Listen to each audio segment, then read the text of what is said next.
Hello and welcome to ZENPod once again. Today I have in the studios Chetna Gala Sinha, an activist, a farmer and a banker.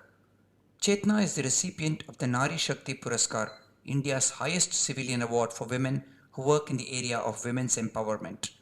Chetna has served as a co-chair of the World Economic Forum in Davos, Switzerland, and as a co-chair of financial inclusion at the W20 Summit in Argentina. Chetna founded the Mann Deshi Foundation in 1996 in Mhaswad, a drought-stricken area of Maharashtra, with the aim of economically and socially empowering rural women. In 1997, she set up the Mann Deshi Mahila Sahakari Bank, India's first bank for and by rural women.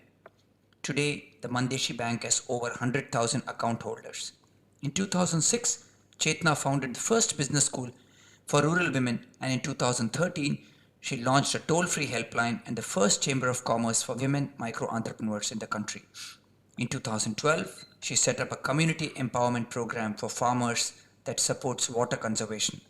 The Mann Deshi Foundation also has a sports program for talented athletes and a women-owned community radio that reaches over 100,000 listeners.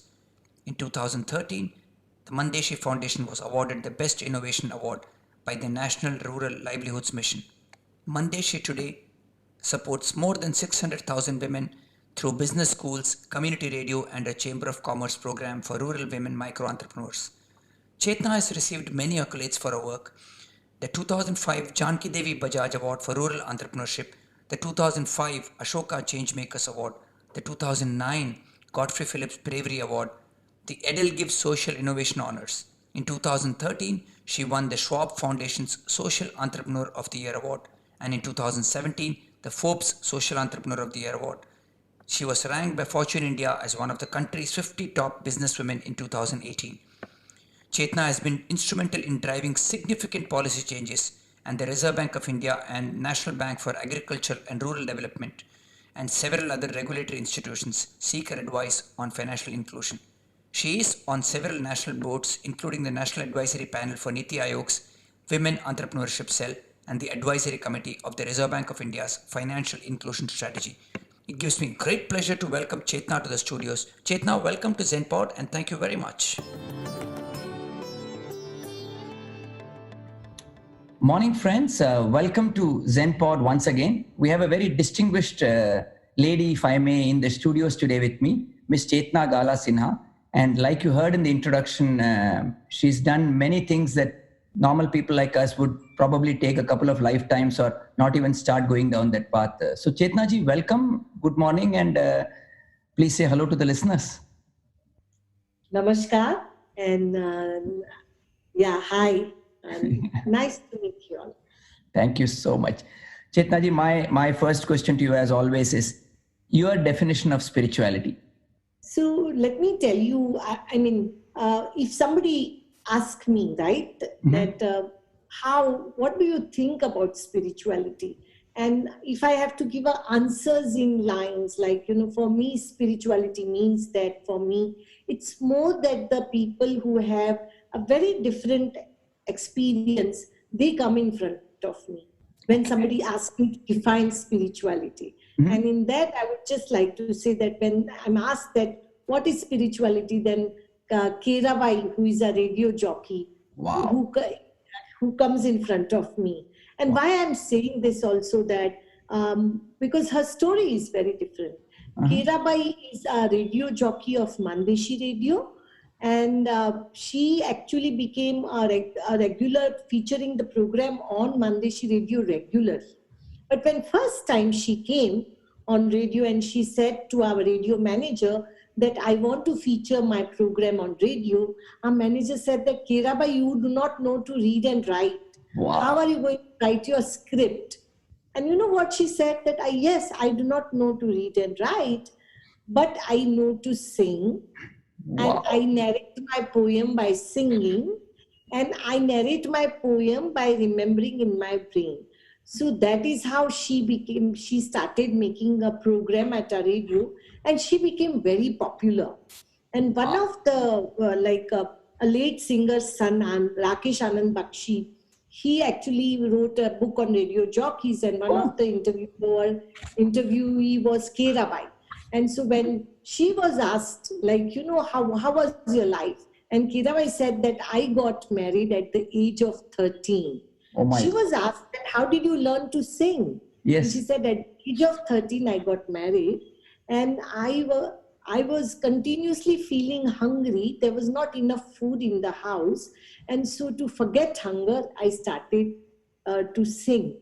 And that's how I learned singing. Goodness. So, to forget hunger, she started singing, and that voice brought everything. And her voice and her poems, the way it comes from her hunger, that is actually a spirituality to me. That in that situation also you bring out your talent and art together, which actually gives peace to other, right? So this is a spirituality. Wow. Now this is really, really an unbelievable definition. And I'm so happy to hear this. My respects to Kirabai, really. My goodness. Wow. Whenever I remember Kirabai, I feel like, anything I'm disturbed, anything I feel like I want to close my eyes and think differently, then Kirabai comes in front of me. So wow. Very long answer, but no. Awesome. Chetna ji, you have been a front runner for championing rights of women in the rural areas. I want you to share with the listeners about the evolution of Miss Chetna from where to where you are today. Please tell us your story if you can. So I actually, I was born and raised in Mumbai. Okay. And in those days, like in 50s, 60s, I was like really a Bombay girl, which generally the Bombay girls are known for, like New York girls, Bombay girls, London girls. They are very bold and brave and adventurous. So I was also like, was in that category, I would say. But I was studying, and had a very middle class, or you can even say lower middle class background, in the sense that my grandfather started a business in Mumbai, and we had a grocery shop. It was a big shop, of course, or it is now also, but was staying in Nal Bazar area of Mumbai, which is very vibrant. Yeah. And so we grew up with very lot of things happening on the road, on the street, right. And which give us a lot of anxiety, what is happening on the road. So with that life, I grew up, and then I was studying I did my graduation from Mumbai University. And when I was in college and I was in university doing my post-graduation, at that time, lot of young people were joining movements. And I also joined a movement which was started by Gandhian leader Jayaprakash Narayan. Oh, yes. Right. And when he was, of course, he fought against emergency, and Janata government had started. But he said that he didn't fight only to change the government in Delhi, but he wanted a change in the country, change in villages. And so he used to go to universities. He used to go to universities and appeal students that, the real India is in the villages, and why don't you work in the villages? So I really got very attracted about it, and I decided that I'll join this organization. And I joined the organization in Mumbai. We were working.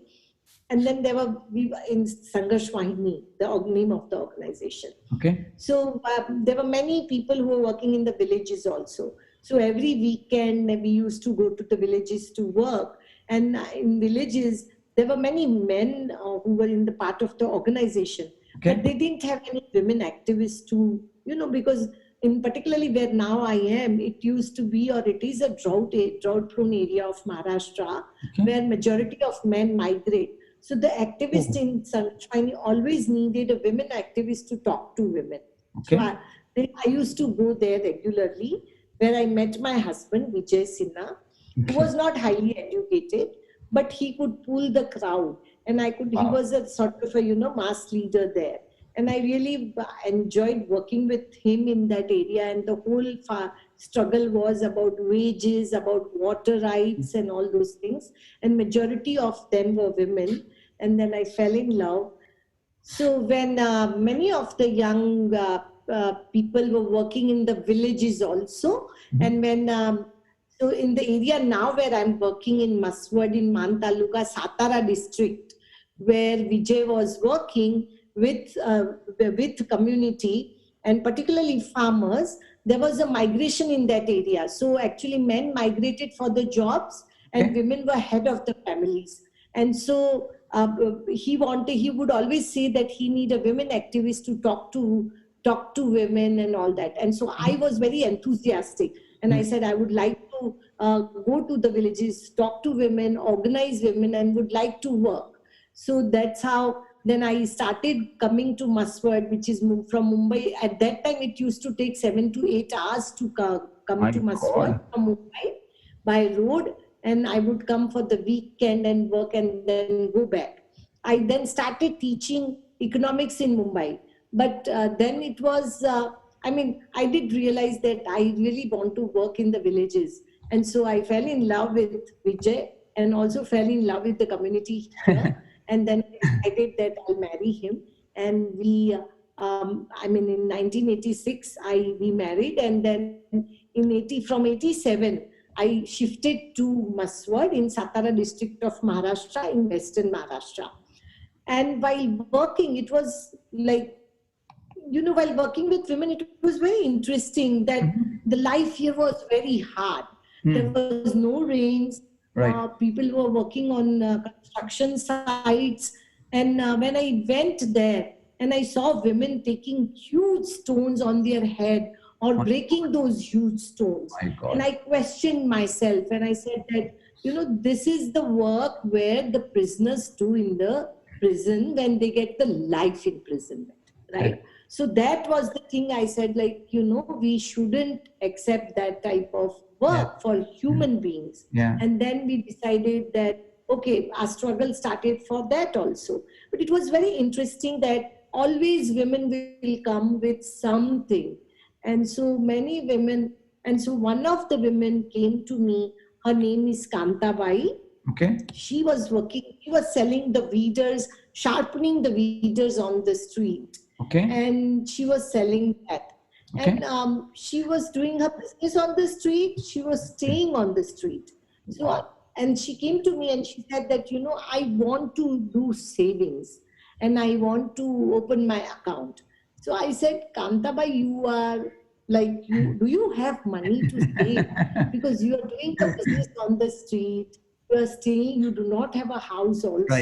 So she said that she was like persistent and she insisted that I want to save because I want to buy a tarpaulin sheet to cover my family with whom I'm staying on the street.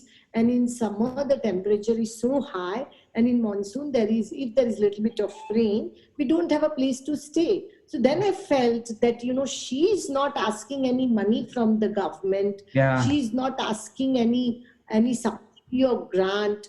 What she's saying is, to save her hard-earned money in a safer place. So I went with her to different banks and with Kantabai to open her saving account.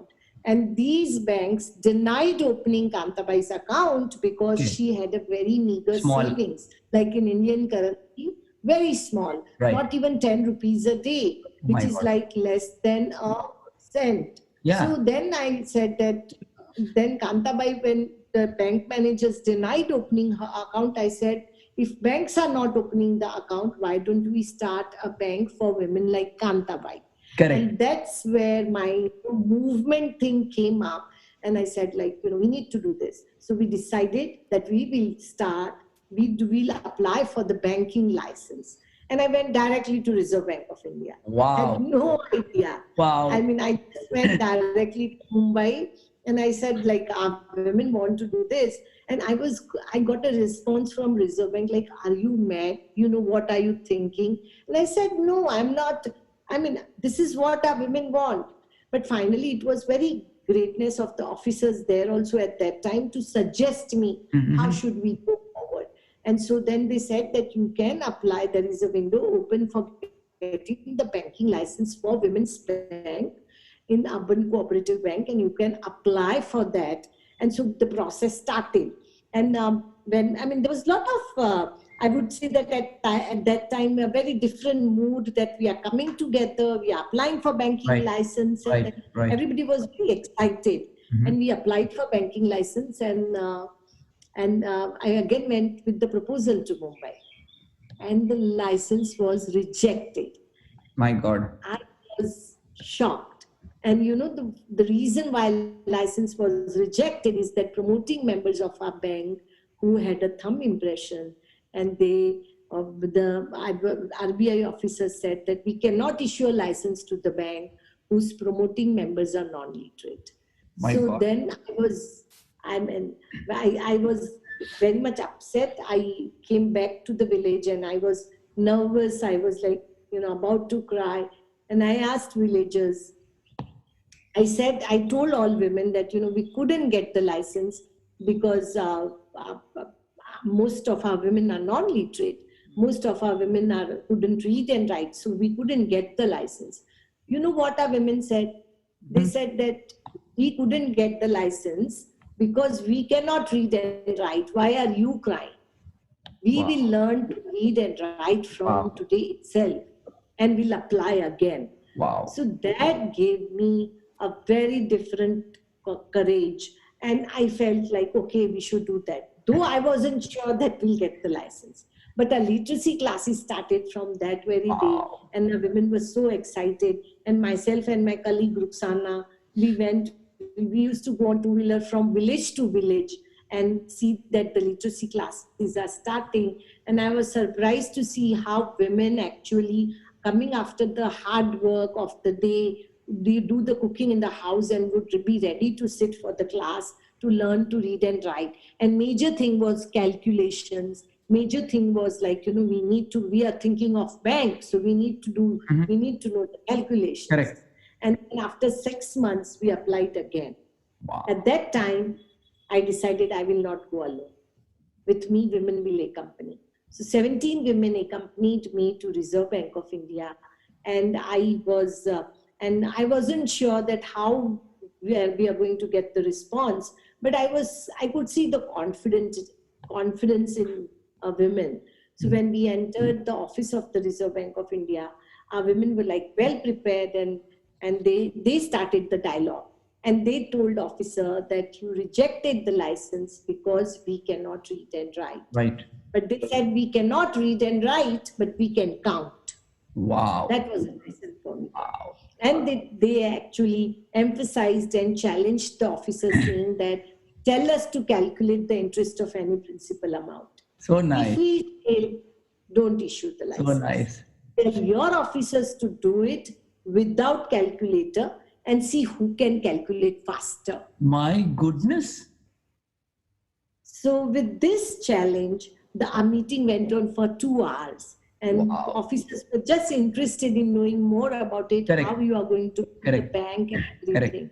We came back. We were not sure that, what will happen. But after, I think, 3 months, we got a phone call from Reserve Bank of India that we have posted the license because you guys didn't come up.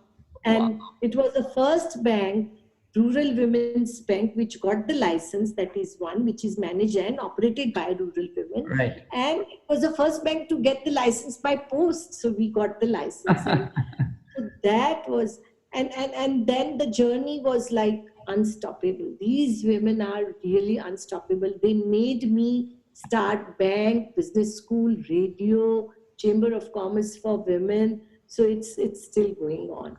So, this story, I must have narrated more than 1,000 times now.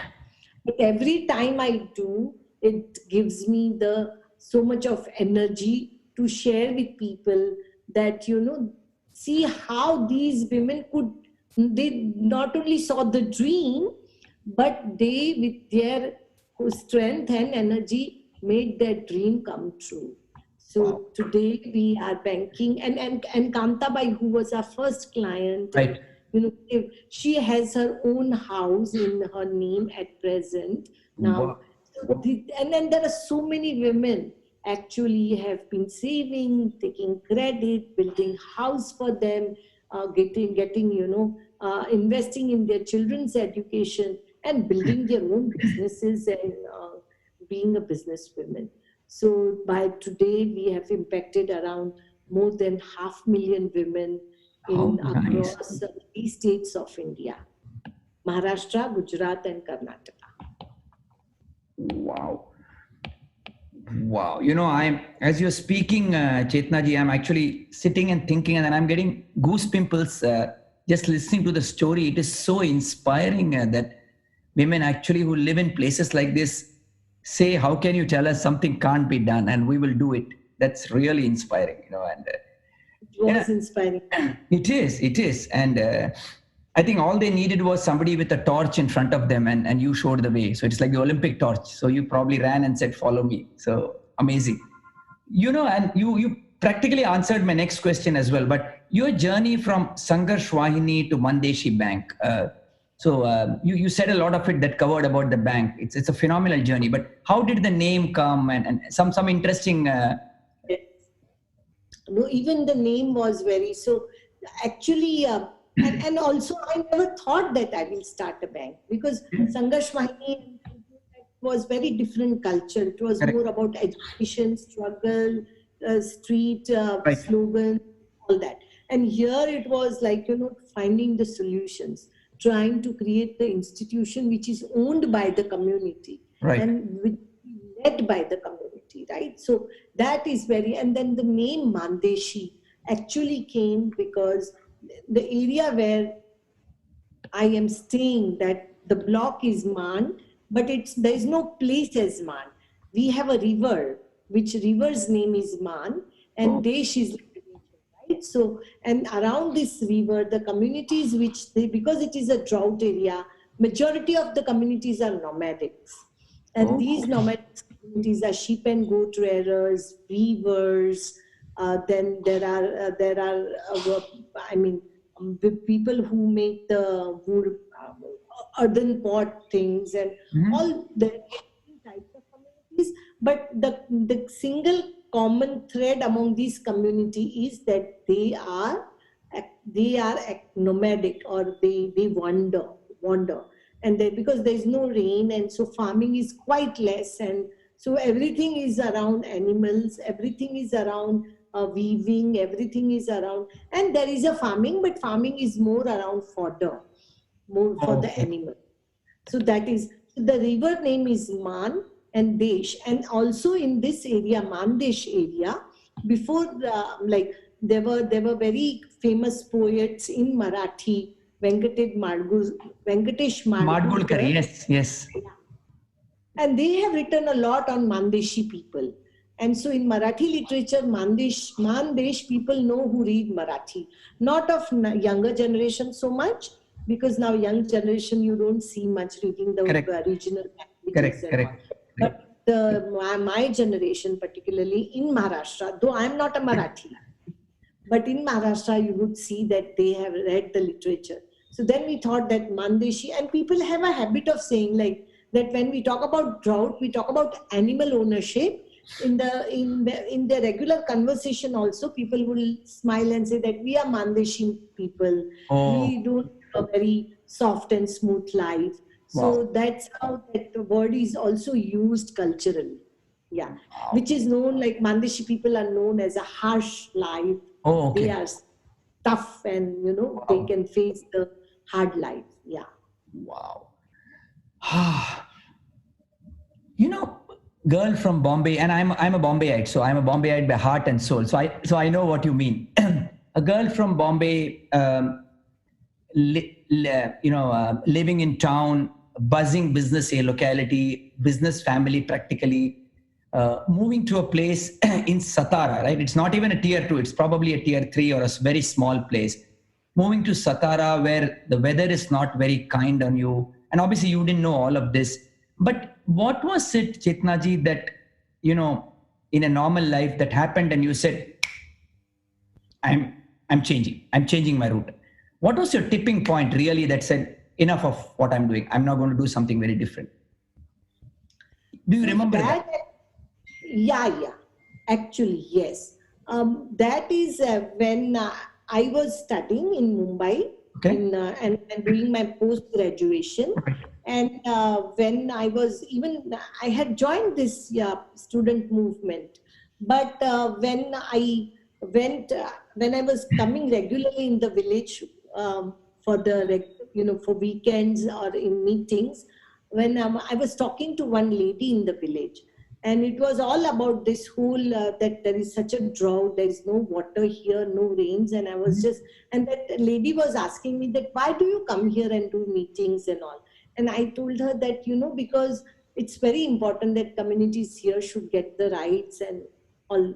It's so important that community here should get water, should get the wages, decent wages, decent work. And then she tells me that you are very young, you are studying, your parents must be investing in your study. And she said, you have come here, stay with us, have a dinner, have a milk, and you go back again to study. How and sweet. then she pointed towards her father-in-law, who was a very old guy sitting there and, watching, and was talking that, I don't know if we get rains this year. And so then she said that, you see, look at my father-in-law. His eyes have gone inside, and he has been waiting to change the situation. But things are very tough here. And look at that mountain. Our problems are like mountain, and you are so young, you shouldn't waste your time here. You go back to your city, and your parents will not like if you think of walking here in the village, and you have a life, you have a career to achieve. So please go back. And that actually made me think that, this lady who is in such a very different situation, I am trying to tell her that, and she knows, right? And I've also felt that what she was saying was a real fact, that it's a very complex problem. And she was saying that your education, or if you can speak in English, that is not going to solve our problem. Our problem are much bigger than what you are thinking. That was also right. I couldn't sleep that night. And then I said that, I want to work with these communities. Not that, yes, problem was bigger, but I just really liked the way she thought. Like she was not, it was very selfless comment which she gave, that you should go and study. You should go, and because your parents, stay with your parents, leave. Problems are not so easy and simple. So I felt that that face I still remember, and I do feel that was a very thing of tipping point, I would say, that, which made me, I didn't sleep at that night, and then I decided that I am going to leave Mumbai. My goodness.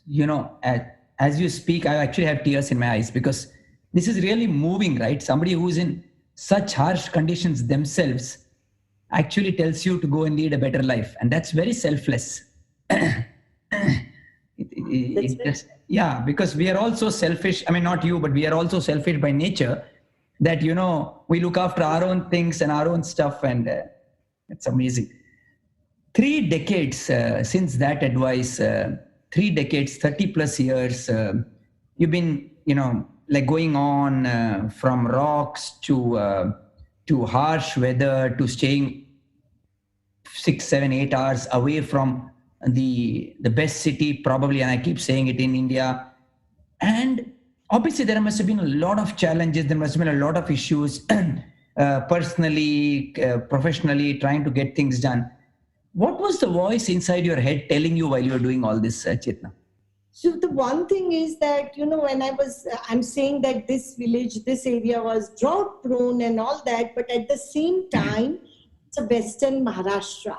And if people are from India, they would know that this is a place, Western Maharashtra, where actually a lot of political leadership is very strong and very chauvinistic and very challenging.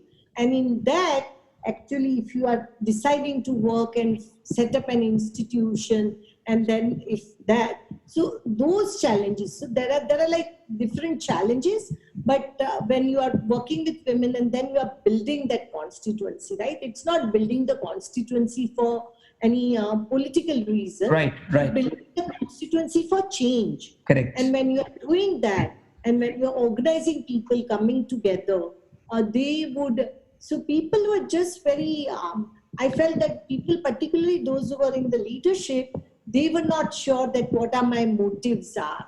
So in that way, I was really not only just didn't get the support, but there were a lot of obstacles with the local leadership, with the state level leadership, that they would harass our women. I would give you another example. It's Please. not only me Please. that, I had a challenge, but also women who were with me also had a challenge.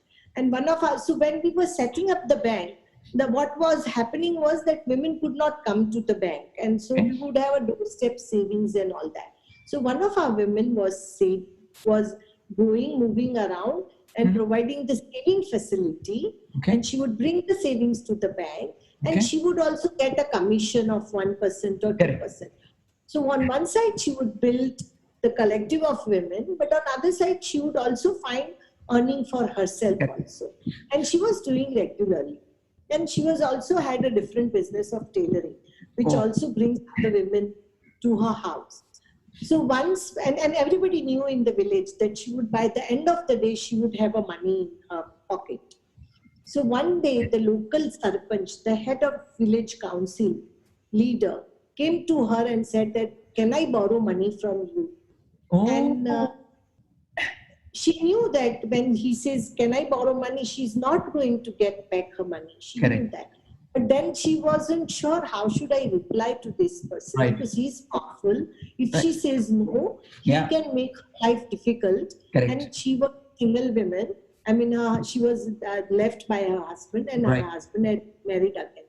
Okay. So then she called us. She called from the landline, and she said that this person is telling me that, can I borrow? So I told her name is Mangal. Okay. So I told Mangal that, why don't you do this? Tell him that this is not my money. This is a savings of all women in the village. I will call all women, come together, and you ask them. If they say yes, I will give you the money. So then he didn't come again. And there are many such challenges which we came across, our women also came across. But one thing was very clear with our women, that, whenever such challenges came, community women were always collectively empowered each other. Yeah. That's what I realized. There is so much team spirit and, and I guess, wow. How does your day look like? How do you pack so much into a day? Obviously, it's not a 9 to 5 or an 8 to 4 job. So tell us about the day, and how do you pack so much into a day? Obviously, it is not Boost, or it is not Complan, or it is... Oh, no. Question was, when I saw that question, because it was, all these questions are a bit new to me, because one, as I said, like I am not a person who would start something with spiritually in the morning or something. My life is very different in that way. And so I really like to address these questions, because in regular life, I don't get this question. Thank you. So it's very interesting. So how would my day? Actually, I'm staying in the in the village. I have a house on my farm. Okay. And so we have farm, we have animals on the farm and all. But, it's like, for me, when it starts, I never have a thing like, okay, so many things I have to do in the whole day. How am I going to do? How am I going to plan? Can I call and see that these things are going to happen to my assistant? I don't have any such structure, actually, very honest. But at the same time, yes, one is that if you ask like what you do, the first thing I really like to do yoga, but that is as a part of just I like to do yoga and exercise. So it's like, I like to sweat. So before, and it's not yoga always. Before I used to also, myself and with my mother-in-law, we used to clean the cow shed also. Not because I want to clean the cow shed, but because I just want to do some hard work. Physically. So in that way, that actually starts that way. And then because I'm staying in a community. So it's not like I have to go to office somewhere at this particular time and this is my routine. That is my routine. No, it also happens many times that somebody, some women I meet in the morning, and I feel like talking to her, and Right. then I would just narrate. Like yesterday, I met Manisha Jimal, who got married at the age of 16. Manisha, My and God. I asked her that you look that you have done your studied, and how did you ended up marrying, because she married at the age of 16, how did you ended up doing this? And she said, you know what, when my mother got widowed at a very young age, and my brother wanted to, my mother didn't have enough money, so my brother, she said that I cannot educate both of you, so my brother wanted to go to pharmacy, so she married me very early, and on the day of my marriage I got my 10th certificate, and I had a distinction. Oh my So when God. you meet such people, at any time you don't know, right? Who you are Yeah. going to meet, what is her Absolutely. story, right? So my day starts with some very interesting or some very different story, and which also makes me think, oh my God, so Manisha should lead our program. And then Yeah. when I talk to her and I decide and I tell Manisha that, Manisha, in spite of all that, today you are using digital banking, today you are a member of our bank, Right, you are doing right. all the transactions, everyone should know your story. Correct. So then I would tell Manisha, okay, come with me to the bank, tell our bankers, How share nice. the story How with them, tell them, narrate that and then when she comes here, and then when she narrates the story, and when she looks here that there is a facility where women like Manisha also can go to the formal education, Yeah. she would say, like, okay, I would like to register myself.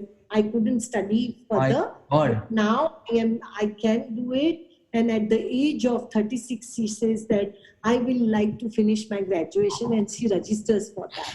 And that gives me an energy to start my day, Yeah. right? My That's how. goodness. Then you do like something with the banking and bankers, but it's majority of my days with people and their stories and their lives, and that gives me not only just energy, but it also gives me ideas that what else can be done so that these communities, these people, these women actually can really make Mann Deshi valuable for the community.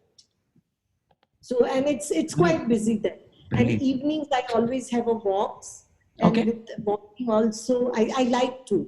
And I walk on a, I'm not like on the road. It's Mann Deshi Champions. We have a program where we have a 400-meter ground where all young girls are walking and running, and some are doing like hurdles and all that. So watching them and looking at them and seeing their energy, I just which gives me like evenings are very pleasant. My God. Seeing these young girls who Yeah. are dreaming for different careers Really. in Yeah. stocks. Yes. Yeah. And so that's how the whole day is. Wow. Sometimes I am with radio team, or sometimes I am with our business school women. So yeah.